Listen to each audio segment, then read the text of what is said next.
Okay. మనం ఇంకొక mail చూస్తే ఇది విశాఖపట్నం నుంచి రాశారు మేడం. అసలు ఇతను అడిగే దాంట్లోనే న్యాయం లేదని నాకు అనిపించింది. బట్ అది మీరు చెప్పేదాన్ని బట్టి చూద్దాము. ఇతను చెప్పేది ఏంటంటే ఇతనికి పెళ్ళయి 7 సంవత్సరాలు అవుతుంది. ఇప్పటి వరకు పిల్లలు లేరు. సో ఇతను పెళ్ళైన 3వ నెల నుంచి అని రాశాడు. మేబీ 3 ఏళ్ల నుంచి అని నేను అనుకున్నాను. బై మిస్టేక్ ఏమైనా రాశాడేమో. 3వ నెల నుంచే నా భార్యని హాస్పిటల్ చుట్టూ తిప్పుతున్నాను పిల్లల కోసం. అయితే ఆమెకు పిల్లలు పుట్టే అవకాశం లేదు అని డాక్టర్లు టెస్ట్ చేసి చెప్పారు. నాలో ఏ ప్రాబ్లం లేదని చెప్పారు. అయితే నేను ఒక ఫార్మాసిటికల్ కంపెనీలో పనిచేస్తున్నాను.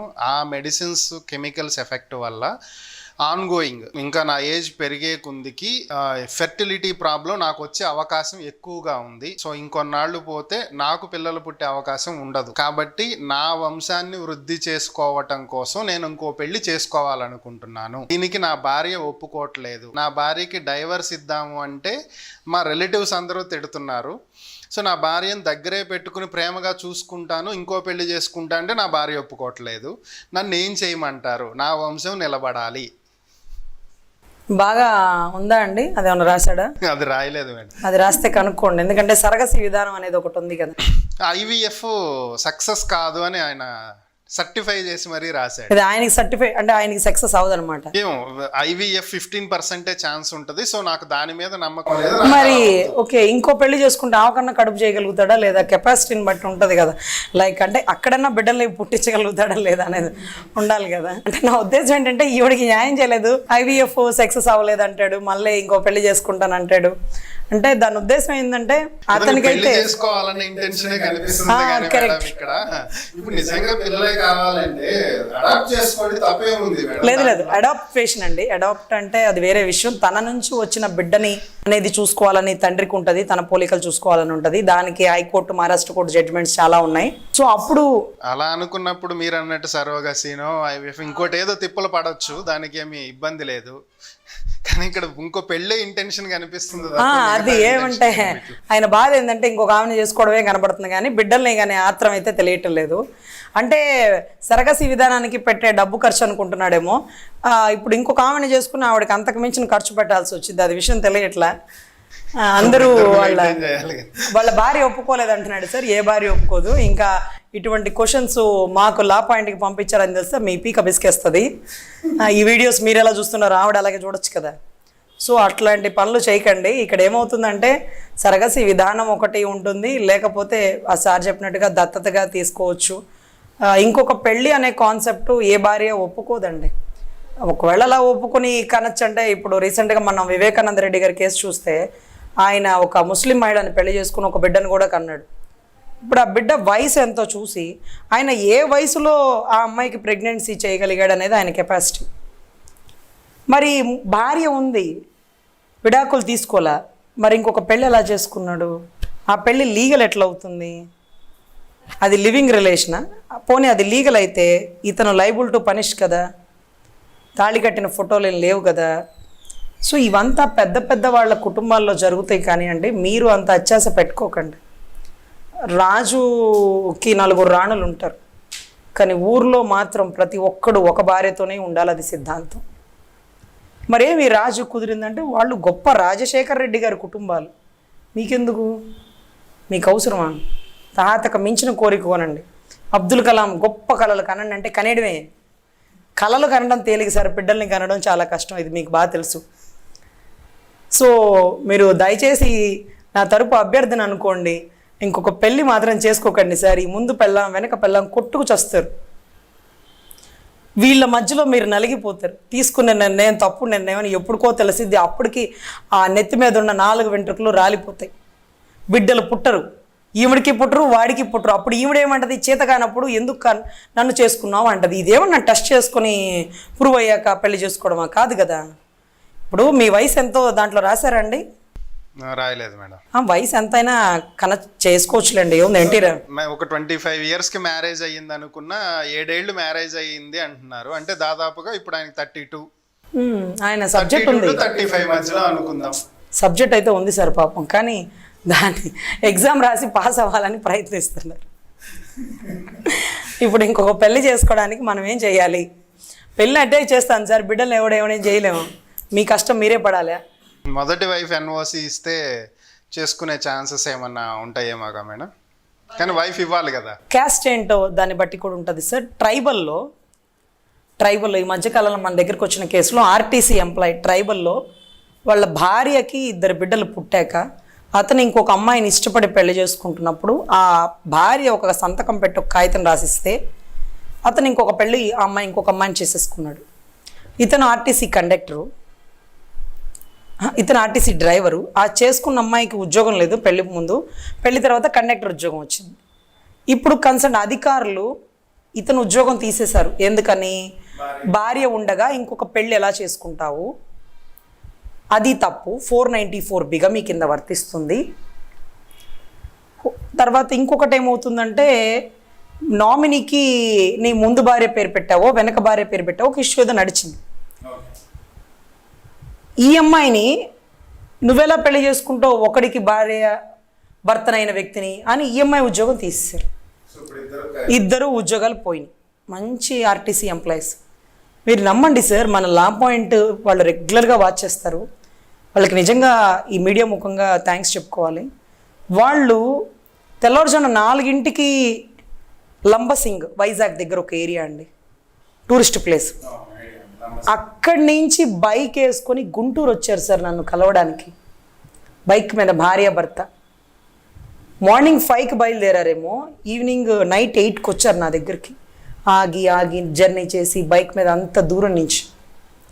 నేను అడిగాను, మీరు బస్కి రావచ్చు కదా అంటే, మా 2 ఉద్యోగాలు పోయినాయి మేడం, ఆర్టీసీలో పోయినాయి. ఆర్టీసీలోనే మేము ఎంతో సేవ చేసాం, ఆర్టీసీ మమ్మల్ని గుర్తించలేదు, అందుకని మాకేం చేయాలో అర్థం కాక మీ దగ్గరకు వచ్చాము, మిమ్మల్ని నమ్ముకొని వచ్చామన్నారు. నేను ఎక్కువ ఈ చెత్తా చెదారమైన 498 కేసుల గురించి కదా చెప్పేది. వీళ్ళకి ఎందుకు నా మీద అంత నమ్మకం కలిగిందో నాకు అర్థం కాలే. కానీ ఆ కాగితాలన్నీ తీసుకొని వచ్చారు. హైకోర్టులో ఒక అడ్వకేట్కి ఆల్రెడీ ఇచ్చారు ఆ కేసు, అది డ్రాగన్ అవుతా ఉంది. అయితే ఆ కాగితాలు ఎప్పుడైతే ఇచ్చారో ఆర్టీసీకి సంబంధించినటువంటి హైకోర్టులో వాదించేటటువంటి అడ్వకేట్కి కాల్ చేసి, ఎవరైతే పబ్లిక్ ప్రాసిక్యూటర్ లాగా జీపీ ఉంటాడు కదా స్టాండింగ్ కౌన్సిల్, అతనికి కాల్ చేస్తే, సార్ ఎట్లా తీసేస్తారు వీళ్ళ ఉద్యోగాలు, మీరు ఒక్కటి గమనించండి, వాళ్ళు ట్రైబల్స్, ఆ అమ్మాయి ఎస్సీ, రెండో భార్య ఎస్సీ, ముందు భార్య ట్రైబల్, ఇతను ట్రైబల్. ట్రైబల్కి హిందూ వివాహ చట్టం పనికిరాదు, వర్తించదు. ఒక భార్య ఉండగా కూడా వాడు ఇంకొక పెళ్లి చేసేసుకోవచ్చు, పెద్దల్లో కూర్చొని ఒక కాగితం రాసేసుకొని. వాళ్ళకి separate, he was not an Hindu, ఒక స్పెషల్ మ్యారేజ్ యాక్ట్ కింద, ట్రైబల్ యాక్ట్ కింద వర్తిస్తుంది. ట్రైబల్ జడ్జిమెంట్స్ కూడా ఉన్నాయని తీసా. అవునమ్మా వర్తించింది కదా అని. మరి అతను అలా ఉద్యోగం తీసేస్తారు? అవును కదా, ఎందుకు తీసేవారు అంటారు. అది నన్ను అడుగుతారండి, సార్ 3 ఏళ్ళు అయింది వాడు ఉద్యోగం పోయి, వాళ్ళు వచ్చారంటే నువ్వు వాళ్ళకి మాట ఇవ్వు రజని, ఖచ్చితంగా వాళ్ళ ఉద్యోగాలు వాళ్ళు తెప్పించవచ్చు అన్నారు. మరి ఆ భార్య ఎవరైతే రెండో భార్య ఉన్నారో ఆవిడ ఒక దళితురాలు ఎస్సీ. ఇప్పుడు ఈవిడికి మొదటి పెళ్ళే కదా, వాడు 2వ వాడవని 4వ వాడవని, ఈవిడికి మొదటి పెళ్ళే కదా. ఈవిడ ఒక భర్తకు విడాకులు ఇవ్వకుండా ఈవిడ చేసుకునేది కాదు కదా. సో అప్పుడు ఈవిడికి ఎలా వర్తించింది చట్టం? ఈవిడ చేసుకున్న వ్యక్తి 2వ భార్యని, 3వ భార్య, ఈవిడ ఫస్ట్ భార్య. సో ఈవిడికి అసలు ఆ చట్టమే వర్తించదు. మరి ఈవిడ ఎలా ఉద్యోగం తీస్తారంటే అది కరెక్టే కదా, ఆవిడకి అసలు అది వర్తించదు. ఆవిడ ఎవరినన్నా పెళ్లి చేసుకొని విడాకులు కాకుండా ఇంకొకళ్ళని చేసుకుంటే అది ఆవిడ తప్పు. ఆవిడకి మొట్టమొదటి మ్యారేజ్, లీగల్ మ్యారేజ్, 2 మగపిల్లలు పుట్టారు, ఒక ఆర్టీసీలో ఉద్యోగం వచ్చింది. ఉద్యోగం వచ్చేటప్పుడు ఇన్ని ఇన్స్ట్రక్షన్స్ లేదు, 2-3 ఏళ్ళు ఉద్యోగం చేసింది, 2 పర్మనెంట్ ఎంప్లాయీస్ అయిపోయారు. ఈ రకంగా ఉన్న టైంలో 2 ఉద్యోగాలు తీసేసి ఆ కుటుంబాన్ని రోడ్డున పడేసి, ఆ తండ్రి ముందు భార్యకి 2 పిల్లల్ని వాడే చదివి వాడే పోషిస్తున్నాడు. ఈ భార్య, రెండో భార్య, ఆవిడ పని చేసుకుంటూ 2 బిడ్డల్ని పోషించుకుంటూ ఉంది. ఇప్పుడు వీళ్ళిద్దరు ఉద్యోగాలు తీసి ఒక 2-3 కుటుంబాలు రోడ్డున పడిపోయినట్టేగా. అప్పుడు ఆర్టీసీ ఎంప్లాయీని అడిగితే, సార్ని అడిగితే అడ్వకేట్ గారు చెప్పారు, ఖచ్చితంగా వాళ్ళు నీ దగ్గరికి వచ్చినందుకు వాళ్ళకి కేసులో విముక్తి వచ్చింది రజని, 100% వాళ్ళ ఉద్యోగాలు వాళ్ళకి వస్తున్నాయి అని చెప్పారు. సార్ ఆ భార్య భర్త ఒక 10 నిమిషాలు ఆపకుండా ఏడ్చినారు. ఇదంతా జరిగింద టైం నైట్ 9. మన ఇంటి దగ్గరికి వచ్చి కూర్చొని గుంటూరు వచ్చారు. ఎప్పుడమ్మా బయలుదేరంటే 5ంటికి బయలుదేరారు బైక్ మీద. 100% లా పాయింట్ ద్వారా వాళ్ళు మనల్ని వచ్చి కలిసినందుకు ఈరోజు హైకోర్టులో వాళ్ళ కేసు మూవ్ అవుతుంది. ఎవరైతే వీళ్ళకి ఆపోజిట్లో ఉండే అడ్వకేట్తో మాట్లాడి అట్లెట్లా చేస్తారు సార్ మీరు?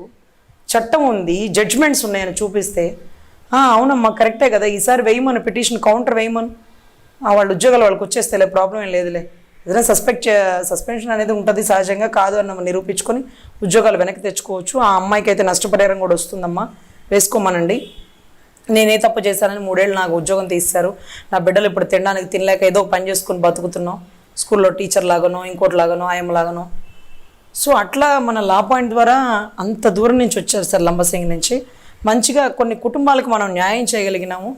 మనం ఏ న్యాయం చేస్తామో వాళ్ళకి తెలియదు సార్, కానీ అక్కడికి వెళ్తే ఏదో ఒక మనకి న్యాయం దొరికిద్ది అన్న నమ్మకంతో వచ్చారు వాళ్ళు.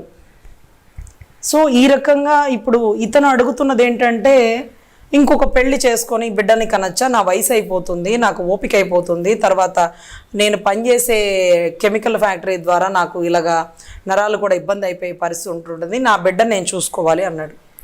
ఇది అత్యాస అని మనం అనకూడదండి, ఎవరి ఆలోచన వాళ్ళకు ఉంటుంది.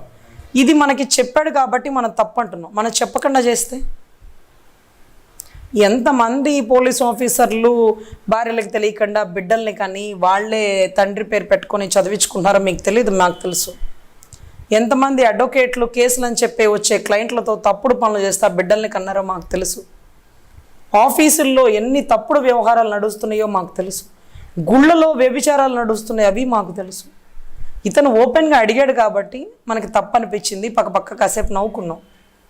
ఇదేది మనకు అడగకుండా వాడు చేసేసినా మనం ఏం అడగలేము, ఆవిడకి చెప్పాల్సిన పని లేదు. రేపు ఆమె పెట్టేదేమో మెయిల్, నా భర్త ఇలా మోసం చేశాడు అని. సార్ ఏదైనా కానీ సార్, ఒకే ఒక్క జీవితంలో ప్రతి మనిషి తన కోరికలను తీర్చుకోవాలనే ప్రయత్నిస్తాడు. అతను నిజంగా అతను తప్పు చేయమని మనం సపోర్ట్ చేయకపోయినా అతనికి నచ్చింది అతన్ని చేయమనండి. నచ్చింది చేయడంలో, దానివల్ల ఎదురయ్యే సమస్యను ఎదుర్కోవడంలో బాగుంటుంది, వాళ్ళకి నచ్చుతుంది. ఇప్పుడు సిగరెట్ తాగుతుంటే తండ్రి తిడతాడు, కానీ వాడికి నచ్చింది చేస్తున్నాడుగా, తండ్రి తిట్టినా పర్లేదు, వాడికి దులిపేసుకుంటాడు. ఇంట్లో జేబు దొంగతనాలు చేసి సినిమాలు చూస్తాడు, తండ్రి కొడతాడు, అయినా వాడికి ఇష్టం, ఎందుకంటే వాడు సినిమా చూస్తున్నాడు కాబట్టి. ఇప్పుడు మనం తిడుతున్నాం, వాళ్ళ భార్య తిడుతుంది, సొసైటీ తిడుతుంది, సొసైటీ కూడా తిడుతుంది, కానీ వాడికి ఓకే, ఎందుకంటే అక్కడ బిడ్డ కనబడుతున్నాడు కాబట్టి. అట్లా అవకాశం ఉంటే ముందు పెళ్లి చేసుకోకయ్యా బాబు, ముందు బిడ్డను గాను, అది ఓకే అనుకుంటే పెళ్లి చేసుకో, ముందు ప్రెగ్నెన్సీ రాగానే తాళి కట్టే, ఎందుకంటే నాకైతే నమ్మకాలు లేవు. మన ఇద్దరి మీద ఇలాంటి సలహాలు ఇస్తే కాదు, నాకైతే నమ్మకాలు లేదు. మళ్ళీ పెళ్లి చేసుకొని ఆమె కూడా బిడ్డలు కలగలేదంటే ఇక మళ్ళీ నెక్స్ట్ ఎపిసోడ్ ఇంకో లా పాయింట్లో ఇంకొక క్వశ్చన్. అందుకని లివింగ్ రిలేషన్లో ఉండండి. అది కూడా ఒక భర్త చనిపోయిన ఆడదో లేకపోతే భర్త వదిలేసిన ఆడదాంతో ముందే మ్యూచువల్గా మాట్లాడుకొని మన ఇద్దరం రిలేషన్లో ఉందో, నాకు ఒక బిడ్డ కలిగితే నేను లీగల్గా నేను మెళ్ళో తాళి కడతాను, ఎందుకంటే ఆ బిడ్డకి తండ్రిగా నా పేరు రాయాలి కాబట్టి అని ఆవిడ మీద ఒక మ్యూచువల్ అగ్రిమెంట్ తీసుకొని ₹1 పెట్టుబడి పెట్టండి. ఊరికేమీ రాదు కదా పాపం, వాడికి మంచి ఖరీదైన చీరలు నగలు ఏదో ఒకటి తీసివ్వండి. ఏమి ఆడవాళ్ళంటే ఎలా ఉన్నారు మీకు పాపం, తప్పు కదా. సో ఆ రకంగా వాళ్ళని తప్పుకు వాడుకున్నప్పటికీ మీ అవసరానికి కాబట్టి మంచి చెడు చూసి ఒక లివింగ్ రిలేషన్లో ఉండి ఆ అమ్మాయితో ప్రెగ్నెన్సీ వస్తే అప్పుడు మీరు ఒక స్టెప్ వేయండి. అంతేకాని ముందే ప్రయత్నాలు చేసి పెద్దల సమక్షంలో గొప్పగా తాళిగట్టి ఈవిడికి కూడా ప్రెగ్నెన్సీ రాలేదంటే లోపం మీలో ఉంటుంది, వాళ్ళలో కాదు. ఆ దరిద్రం ఎందుకు మనకి. సో అందుకని ఈ రకంగా ట్రై చేస్తే మీకు న్యాయం జరిగే అవకాశం ఉండొచ్చు.